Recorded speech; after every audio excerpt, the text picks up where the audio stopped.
বন্ধুরা, ভিডিওটি ভালো লাগলে ইউটিউব চ্যানেলটা লাইক অ্যান্ড সাবস্ক্রাইব করে দিও। এর আগের পর্বে আমরা যা দেখেছিলাম, ভিজে উঠল, কিন্তু তারপর সে নিজেকে সামলে নিয়ে আবার এগিয়ে চলল। ঠিক তখনই সে একটি ছোট্ট আলো দেখতে পেল। ওটা কি? সেখানে কি কোনো ঘর আছে নাকি কেউ আগুন জ্বালিয়েছে? চল একবার দেখে আসি। সে সেই আলোর দিকেই এগোতে লাগলো এবং সেখানে গিয়ে একটি অদ্ভুত গুহা দেখতে পেল, যার ভেতর থেকে হলদেটে আলো বেরোচ্ছিল। সে একটু ভয় পেল, কিন্তু তবুও গুহার ভেতরে ঢুকে পড়ল। এটা কেমন জায়গা? সবকিছু একেবারে নিস্তব্ধ, কিন্তু এখানে এত আলো কেন? গুহার ভেতরে একটু এগোতেই তার সামনে এক সম্পূর্ণ আলাদা জগৎ খুলে গেল। দেখতে একেবারে একটা গ্রামের মতো, কিন্তু সেখানে কোনো মানুষ নেই। পুরো গ্রামটা যেন সোনার মতো ঝকঝক করছে। এ তো স্বপ্নের মতো লাগছে, কিন্তু আমি তো জেগেই আছি। তাহলে এটা কি? হঠাৎ দুজন সৈনিক এসে রামধনকে বলল, তুমি কে আর এখানে কিভাবে এলে? আমার নাম রামধন। আমি একজন গরিব কৃষক। পথ হারিয়ে এখানে চলে এসেছি। রাজা তোমার সঙ্গে দেখা করতে চান, চলো আমাদের সঙ্গে। রামধন ভয়ে ভয়ে তাদের সঙ্গে মহলের দিকে এগিয়ে চলল। সে বুঝতেই পারছিল না এখন তার সঙ্গে কি হতে চলেছে। ভয় আর বিস্ময়ের মাঝেই রামধন সামনে এগোচ্ছিল। সোনার মতো ঝলমলে সেই গ্রামে একটিও মানুষ চোখে পড়ছিল না, কিন্তু জায়গাটা যেন স্বপ্নের মতো লাগছিল। আমি কি কোনো স্বপ্ন দেখছি? সবকিছু এত উজ্জ্বল কেন? আর এরা কারা? সিপাহীরা তাকে মহলের প্রধান ফটক পর্যন্ত নিয়ে গেল। ঠিক তখনই ভেতর থেকে এক গম্ভীর ও শক্ত কণ্ঠস্বর ভেসে এলো, ওকে ভেতরে নিয়ে এসো। রামধন ভেতরে ঢুকতেই দেখল সামনে এক উঁচু সিংহাসনে এক বৃদ্ধ রাজা বসে আছেন। তার মুখে ছিল তেজ আর চোখে ছিল গভীর করুণা। রাজা বললেন, বলো তো, তুমি কে আর এখানে কিভাবে এলে? মহারাজ, আমার নাম রামধন। আমি একজন গরিব কৃষক। বৃষ্টিতে আমার সব ফসল ভেসে গেছে। মহাজন আমার জমি কেড়ে নিয়েছে। এখন আমি জঙ্গল থেকে কাঠ কেটে এনে আমার সন্তানদের পেট চালাই। আজ পথ হারিয়ে এই গুহাটার সন্ধান পাই। তোমার কথায় সত্যতা আছে রামধন। তোমার সংগ্রাম তোমার চোখেই স্পষ্ট। মহারাজ, আমরা তো শুধু দুমুঠো রুটির জন্যই পরিশ্রম করি। আমাদের মতো গরিবদের কোনো আশ্রয়ই থাকে না। তোমাদের মতো মানুষরাই আসল রাজা রামধন, যারা কোনো অভিযোগ না করে নিজের পরিবারকে বাঁচানোর জন্য লড়াই করে। রাজা পাশে দাঁড়ানো এক সিপাহীকে ইশারা করলেন।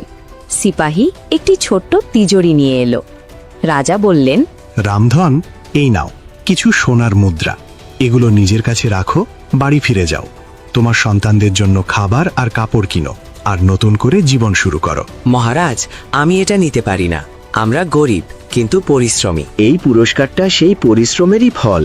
তোমার মতো সৎ মানুষকে যদি না দিই তাহলে কাকে দেব? রামধনের চোখে পানি চলে এলো। সে নত হয়ে রাজার পায়ে পড়ল। মহারাজ, আপনি তো যেন আমার জীবনটাই বদলে দিলেন। এখন আর আমার সন্তানদের না খেয়ে থাকতে হবে না। যাও রামধন, তবে মনে রেখো, এই গ্রামটা কেবল তারাই দেখতে পায় যারা সত্যিকারের মন দিয়ে পরিশ্রম করে এবং নিজের স্বার্থের ঊর্ধ্বে উঠে যায়। পরের সকালে রামধন এই মুদ্রাগুলো নিয়ে বাজারে গেল। সেখান থেকে সে অনেক চাল ডাল কিনল, শিশুদের জন্য নতুন জামা কাপড় কিনল, আর সুনিতার জন্য কিনল একটি রঙিন শাড়ি। আজ মনে বড় শান্তি পেলাম সুনিতা। বাচ্চাদের মুখে যে হাসি দেখলাম তাতে সব কষ্ট ভুলে গেলাম। এখন মনে হচ্ছে সত্যিই আমাদের ভাগ্য বদলে গেছে, কিন্তু এই টাকাগুলো দিয়ে ঋণ শোধ করাও জরুরি। সেই দিনই রামধন সোজা গেল শেঠ হরিরামের বাড়িতে। তার হাতে ছিল মুদ্রায় ভরা থলি। শেঠজি, এই নিন আপনার ঋণ। পুরোটা শোধ করে দিচ্ছি। এক একটা মুদ্রা কঠোর পরিশ্রমে অর্জন করেছি। রামধন, এসব কিভাবে হলো? হঠাৎ করে তুই এত ধনী হয়ে গেলি কিভাবে? কোথাও চুরি করিসনি তো? শেঠজি, আমি গরিব হতে পারি, কিন্তু চোর নয়। পরিশ্রম করেছি আর ঈশ্বরের কৃপায় এসব পেয়েছি। এই সব গল্প আমাকে শোনাস না। যদি ঋণ শোধ করতেই হতো তাহলে আগে করিসনি কেন? এখন তো শোধ করে দিলাম শেঠজি, আর এখন দয়া করে আমার জমির কাগজগুলো ফিরিয়ে দিন। শেঠের মনে সন্দেহ ছিল, কিন্তু চোখের সামনে সোনার মুদ্রা দেখে সে চুপ করে গেল। জমির কাগজগুলো ফিরে এলো আর রামধন সেখান থেকে চলে গেল। বাবা, এখন কি আমরা আবার সেই জমিতেই কাজ করব? হ্যাঁ বাবা, এখন ওই জমি আমাদের। এখন আমরা সেখানে পরিশ্রম করব। কিন্তু আমার আরেকটা স্বপ্নও আছে। কি স্বপ্ন বাবা? আমি শুধু চাষাবাদেই থেমে থাকব না, কাঠ বিক্রির একটা ছোট ব্যবসাও শুরু করব। জঙ্গল থেকে কাঠ এনে গ্রামে বিক্রি করব। দুদিনের মধ্যেই রামধন কাঠ বিক্রির জন্য একটা ঠেলা বানিয়ে নিল। এখন সে প্রতিদিন সকালে জঙ্গলে যেত আর সন্ধ্যায় বাজারে কাঠ বিক্রি করে বাড়ি ফিরত। ধীরে ধীরে তার কাছে টাকাও বাড়তে লাগলো, আর গ্রামের লোকজনও তাকে সম্মানের চোখে দেখতে শুরু করলো। দেখো, রামধন এখন বেশ ধনী হয়ে গেছে। মনে হয় তার উপর ভগবানের বিশেষ কৃপা হয়েছে। কিন্তু শেঠ হরিরামের শান্তি হলো না। সে রোজ ভাবতে লাগলো, হঠাৎ করে রামধনের কাছে এত টাকা এলো কোথা থেকে। শেষ পর্যন্ত সে ঠিক করলো, এই রহস্যের সন্ধান না পাওয়া পর্যন্ত সে থামবে না। রামধন, এবার আমি আর চুপ করে থাকবো না। আমাকেও দেখতে হবে এই টাকা কোথা থেকে এলো। নিশ্চয়ই এর পেছনে কোনো রহস্য আছে। একদিন রামধন আবার কাঠ আনতে জঙ্গলে গেল। সে সেই পথেই হাঁটতে লাগলো যেদিক দিয়ে গুহার দিকে যাওয়া যায়, কিন্তু তার পেছন পেছন সেটাও লুকিয়ে লুকিয়ে আসতে লাগলো। আজ আবারও আমি সেই পথ দিয়ে যাব। রাজাজিকে তো ধন্যবাদ জানাতেই হবে। তাহলে এই সেই রাস্তা, তুই এখান দিয়েই গিয়েছিলি। এবার আমি তোকে অনুসরণ করবই। দেখি কি খেলা চলছে। আর একটু এগোলেই গুহাটা থাকার কথা। কিন্তু গুহা কোথায়? কেন কিছুই দেখা যাচ্ছে না? মনে হচ্ছে সবকিছুই কোনো রহস্যের আড়ালে লুকিয়ে আছে। ওই তো আমার গুহা। এই সেই জায়গা যেখানে আমার ভাগ্য বদলে গিয়েছিল। ও, তাহলে তুই এখানেই এসেছিলি। এবার আমিও ঢুকবো, আর যত সোনা পাওয়া যাবে সব আমার হবে। হে আল্লাহ, আর একবার যদি সেই রাজার সঙ্গে দেখা হয়ে যায়। এবার আর তোর আল্লাহ নয়, চলবে আমার বুদ্ধি। আমি চুপচাপ দেখব, দেখি তুই কি করিস। রাজাজি, আপনি কি শুনতে পাচ্ছেন? আমি আবার এসেছি। এই কাকে কথা বলছে? ভেতরে কি কেউ আছে? কে তুমি? আমি রামধন, রাজাজির সঙ্গে দেখা করতে এসেছি। এই আওয়াজটা কোথা থেকে এলো? ভেতরে কি সত্যিই কেউ আছে? ভেতরে আসুন, রাজাজি আপনারই অপেক্ষা করছেন। হ্যাঁ, এরা তো ওকে আগেই চেনে। নিশ্চয়ই এর পেছনে বড় কোনো রহস্য আছে। আমি রাজাজির কাছে খুবই কৃতজ্ঞ। তিনি আমার জীবনকে আলোর পথ দেখিয়েছেন। এতক্ষণ অনেক কিছু দেখে ফেলেছি, এবার আমার পালা। সেঠ ধীরে ধীরে গুহার দিকে এগিয়ে গেল। যেই সে ভিতরে ঢুকতে যাচ্ছিল, হঠাৎ এক তীব্র আলো ঝলকে উঠল আর চারপাশ অন্ধকারে ঢেকে গেল। থামো, তুমি কি? আমি শেঠ হরিরাম। আমিও রাজাজির সঙ্গে দেখা করতে চাই। তোমার ভেতরে লোভের গন্ধ আছে। রাজা এমন লোকদের সঙ্গে দেখা করেন না। আমি জানি রামধন কিভাবে এসব পেয়েছে। তার সততাই তাকে এই সব কিছু দিয়েছে, আর তোমার লোভ তোমাকে এখান থেকে দূরে নিয়ে যাবে। না, আমি যা সে পেয়েছে সেটাই চাই। তুমি গরিবদের জমি কেড়ে নিয়েছো, আর এখন তার ভাগ্যও কেড়ে নিতে চাও। এই জায়গা তোমার জন্য নয়। রাজার আদেশে তোমাকে বন্দী করা হচ্ছে। না, এটা অন্যায়। আমি তো কিছুই করিনি। তোমার শাস্তি তোমার কর্মই ঠিক করে দিয়েছে। সৈন্যরা শেঠকে ধরে অন্ধকারের মধ্যে নিয়ে গেল, আর গুহা আবার নিস্তব্ধ হয়ে গেল। রাজাজি, আপনি ন্যায় বিচার করেছেন। ও মানুষ অন্যদের ভাগ্য চুরি করত। আর তুমি অন্যদের জন্য পরিশ্রম করো। যাও রামধন, এখন থেকে তুমি তোমার জীবনে সব সময় নিরাপদ থাকবে। ধন্যবাদ রাজাজি, আমি কখনোই আপনার বিশ্বাস ভাঙব না। রামধন গুহা থেকে বেরিয়ে এলো। তার মুখে ছিল তৃপ্তির হাসি, কিন্তু মনে একটি প্রশ্নও ঘুরছিল। এই রহস্য কি কখনো অন্য কাউকেও দেখা দেবে, নাকি শুধু তাদেরই যাদের হৃদয় সত্যিকারের পবিত্র? এখন রামধনের কাছে সবকিছু ছিল, তবুও সে আগের মতোই সাদাসিধে জীবনযাপন করল। আজ সবকিছু স্পষ্ট হয়ে গেল। শেঠের লোভই তার সর্বনাশ ডেকে এনেছে, আর সততাই আমার শক্তি। আজ তুমি একটু তাড়াতাড়ি ফিরে এলে জি। সব ঠিক তো? সব ঠিক আছে সুনিতা, এখন আর কোনো ভয় নেই। রাজাজি সব দেখেছেন, আর ন্যায় বিচারও করেছেন। বাবা, শেঠ এখন কোথায় গেল? যেখানে এমন লোকদের যাওয়া উচিত সেখানেই গেছে বাবা। এখন আপনি কি করার কথা ভাবছেন? এখন গ্রামেই একটা ছোট ব্যবসা শুরু করব।